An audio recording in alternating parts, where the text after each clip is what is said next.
Did you know that in 2017's A Hat in Time, if you use the Dweller's Mask in the spooky manner, you can find this.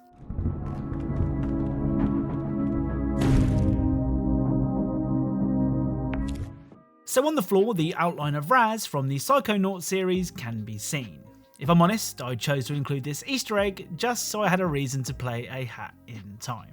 Hello and welcome back to another episode of Video Game Easter Eggs, the series where we cover some of the best Easter eggs found in video games. As always, if you think you know of a video game Easter egg that I'm yet to cover, then let me know in the comments down below and I'll do my best to check it out. Of course, don't forget to like, subscribe and do all that YouTube algorithm stuff, and without further delay, let's get started. Right, let's begin with something a little unusual. An Easter egg that has been removed from a game.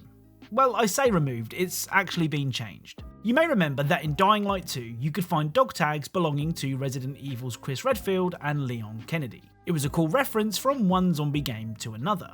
Or so we thought.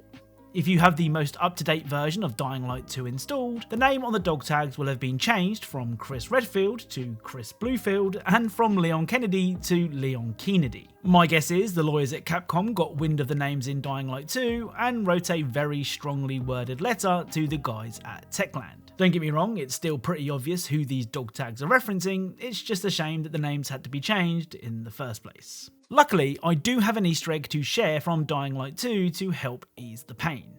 If you look into the sky at around 12 PM, you can see this.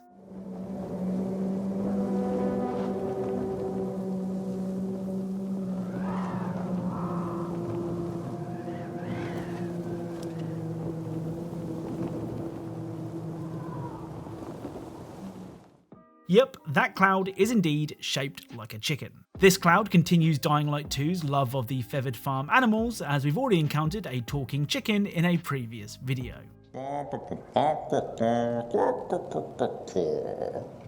5,000 eggs. So at this point, I've featured hundreds if not thousands of Easter eggs on this channel. But you'd be surprised at the amount of Easter eggs that don't make the cut, because to me at least they're either too vague or I'm not sure if it's actually an Easter egg at all. That's where you guys come in. Instead of keeping these Easter eggs for myself, I'm going to start sharing them with you, and letting you guys make the decision. Of course, that doesn't mean that I'm going to bring you every debatable Easter egg I've ever found, but it does mean that I can get a second opinion on the Easter eggs that I'm really not sure about. The first of these Easter eggs can actually be found in The Last of Us. As you make your way through the suburbs, you can find what I believe to be a very familiar house. Let me know where you think that this house is from. Although I got some idea who might have come through here. School's on the other side of this house. Let's get inside. Come on, Ellie. So what do you think? To me, and plenty of others, this house looks like Clementine's house from Telltale's The Walking Dead. There are slight differences of course, it's not a one-to-one recreation, but it's close enough to make me think that its design was intentional. Even the interior is similar, with the sliding doors being next to the kitchen. Listen, I know this is a stretch, but that's the point. I want your opinion on Easter eggs like this, so be sure to let me know what you think. Up next is Hello Neighbour, with a reference to a famous boy wizard. If you enter your character's house and look under the stairs, you can find this.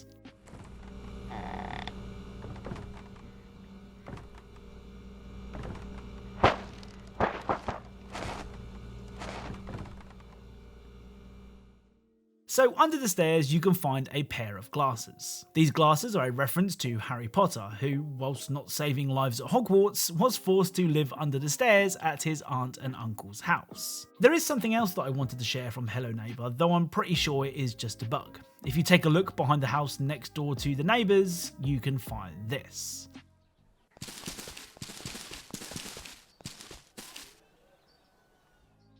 Like I said, I'm pretty sure that this is just a bug, but a second opinion never hurts, so let me know what you think. Next up is Counter-Strike Global Offensive, with a couple of Easter eggs and a really friendly van owner. First up, on the Iris map, you can find this.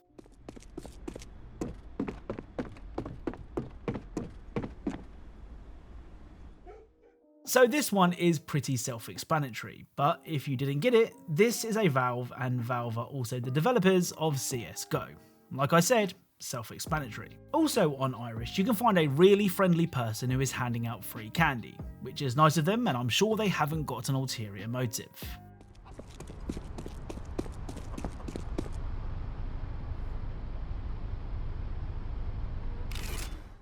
Finally, on the creep map, you can find this door, which has been carelessly left ajar, though thanks to the laws of video games, you can't actually enter the room.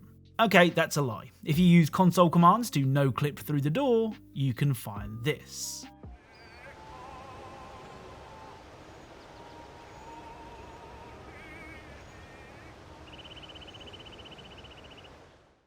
So I'm not sure if this walking cartoon acorn is a reference to anything. It does sort of remind me of Cuphead, but that's purely because of the animation style. If you have any ideas as to what this cartoon acorn is from, then feel free to let me know. Right, let's end today's video with the ever-addictive Bloons TD6. I must admit, I am surprised by the amount of secrets hidden in Bloons, and one of the secrets that we're sharing today is probably the most complicated yet. Before that though, let's take a trip to the flooded valley map, where we can see that the valley is not actually flooded at all. Annoyingly, any monkeys placed on the dirt area struggle to shoot over the wall, meaning that you're kinda restricted in what monkeys you can use to defeat those pesky Bloons. Well, if you tap the left panel of the dam 5 times, and then the right panel of the dam 5 times, 2 buttons will be revealed. If you press those buttons from left to right, a larger button will appear in the middle. Once you've saved up the required $5,000, you can press the button, causing this to happen.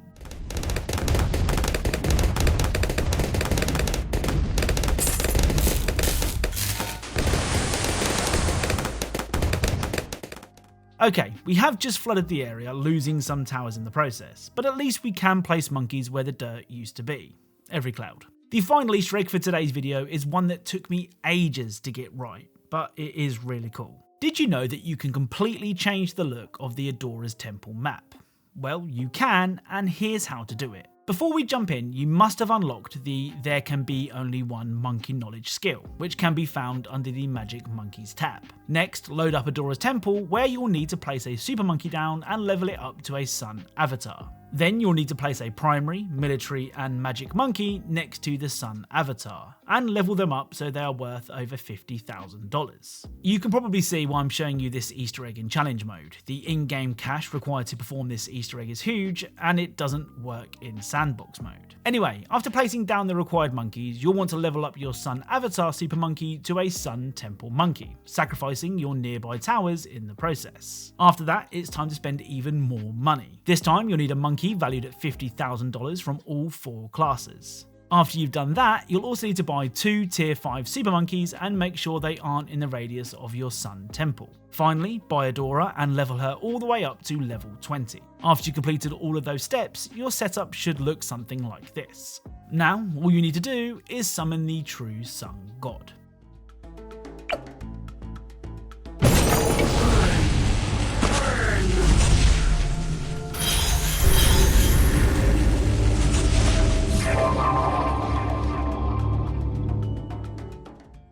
So gone are all your very expensive towers, and in their place is a vengeful sun god and dark version of Adora.